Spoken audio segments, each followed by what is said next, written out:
Spider-Man Into the Spider-Verse se ha consagrado como una de las mejores películas animadas basada en superhéroes en los últimos años. El excelente trabajo con la mitología del personaje y su animación lo llevó a ganar un merecido Oscar, pero aún queda la duda si es la mejor película de nuestro amigable vecino Hombre Araña. ¿Realmente lo es?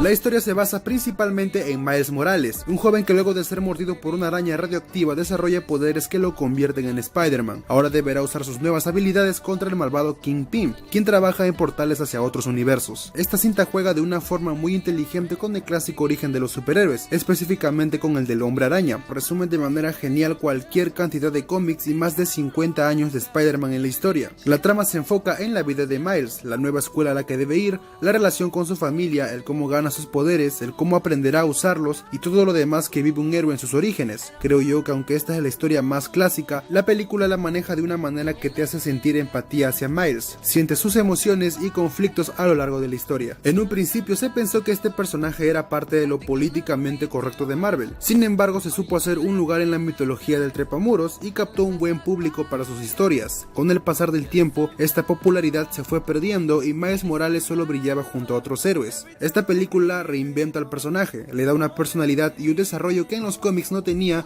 o simplemente lo había perdido. Te deja claro que esta no es una versión alternativa de Peter Parker, sino que es alguien diferente. Se rodea con ese humor y tragedia que caracteriza al Hombre Araña, pero proyecta un dilema que cualquier adolescente de hoy en día podría tener, lo que termina identificando a la audiencia joven y cautivando al resto. La narración que le dan los escritores y directores juega con todo lo que un multiverso tiene para ofrecerte, y esto lo vemos en sus personajes. Un desencantado Peter Parker, un parsimonioso Spider-Man Noir, una sarcástica Gwen y unos expresivos Spider-Ham y Penny Parker, la familia disfuncional perfecta, que tiene miembros con quienes fácilmente puedes identificarte. El concepto del Spider-Verse no es nuevo, teniendo su origen en los cómics y su posterior adaptación a series y videojuegos, cada uno teniendo sus encantos así como sus desaciertos. La historia de cómo se explica el multiverso es muy acertada, la ciencia que hay detrás y la temática plasmada desde los cómics le terminan dando el encanto que tiene en la película. Pasando al antagonista tenemos a Kingpin, quien se pinta como un gran villano, pero siento que le faltó algo más. Es determinado e imponente, pero su motivación no tiene el suficiente peso. Quizá esta situación con su familia la hubiéramos sentido mejor si conociéramos mejor al personaje. Kingpin es un villano muy impresionante en Marvel, pero en esta adaptación solo toman algunos elementos de los muchos que Wilson Fisk ofrece.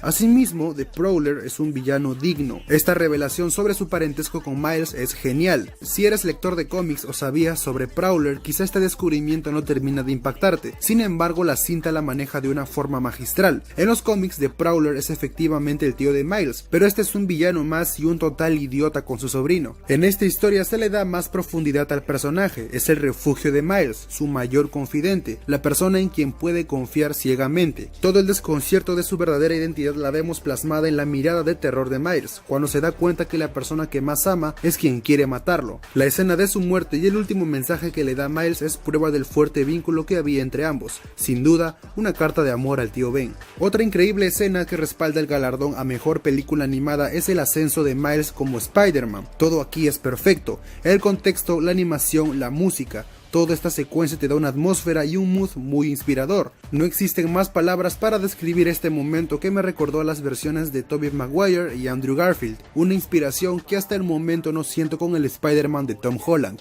Si mencioné estas escenas es para meternos de lleno en el siguiente punto, la música, la cual agrega ese otro porcentaje de tensión y emoción a cada secuencia, perfectamente balanceado, como todo debería ser. En el tema de Prowler sientes tensión y miedo con un creciente sonido que se asimila a las sirenas de guerra, pasando por el score que acompaña la revelación más grande del personaje y terminando con un ritmo frenético que ambienta la persecución de manera genial. La música también es importante en el ascenso de Miles como Spider-Man. Se mezcla una canción fresca del tracklist de un adolescente como What's Up Danger y el score de Daniel Pemberton, y se escuchan detalladamente. De fondo suena el score de Prowler, una alegoría a que este personaje tiene mucho que ver con el origen y la motivación de este nuevo Hombre Araña.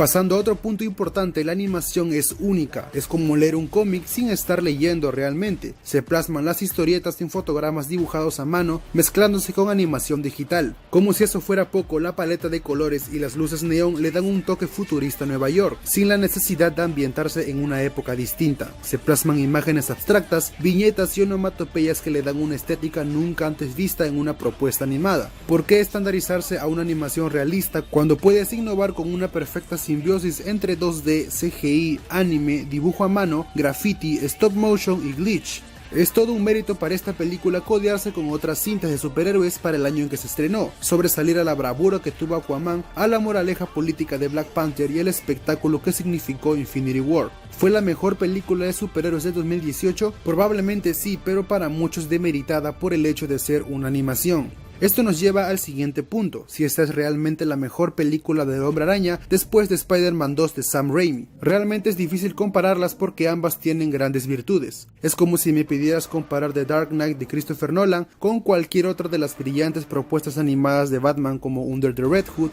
The Dark Knight Returns o Batman Year One. La animación te permite contar historias que muchas veces el live action te limita el poder hacerlo. Esto no es una excusa para decir que no se pueden contar buenas historias de superhéroes en acción real. De hecho se puede, pero el detalle es el cómo hacerlo. Spider-Man 2 nos mostró el dilema más grande del personaje, qué tanto debe perder Peter Parker para que Spider-Man gane, o qué tanto debe ganar Peter Parker para que Spider-Man pierda. Más allá del magistral villano o de la impresionante acción, la segunda de la trilogía de Raimi plasmó por primera vez una versión leal y fiel del Peter Parker que Stan Lee y Steve Ditko crearon. ¿Por qué digo Peter Parker y no Spider-Man? Porque ambos son personajes diferentes. Spider-Man es el héroe más grande de la ciudad, mientras que Peter es solo un chico normal con problemas cotidianos. Finalmente la película se enfoca en ese contraste. Como dije al principio, vemos el que tanto debe perder uno para que gane el otro. Into the Spider-Verse es una historia diferente pero con matices parecidas. Miles Morales debe aprender a ser el Spider-Man que la ciudad necesita. Por algo fue mordido por esa araña. Quizá fue una casualidad o el destino que quiso a Miles como nuevo Hombre Araña. Se explora un fuerte lazo familiar que le da esa gran motivación al personaje, un Spidey diferente, con esa chispa que lo caracteriza, que aprende a no huir de las cosas y que debe levantarse cuando la vida lo golpea. Sigue siendo el mismo chico de Brooklyn, pero ahora con el manto del amigable vecino Hombre Araña. Para responder a la pregunta de cuál es mejor, bueno, yo digo, ¿por qué no disfrutar de los dos por igual? Ambas proponen una atmósfera inspiradora y motivacional.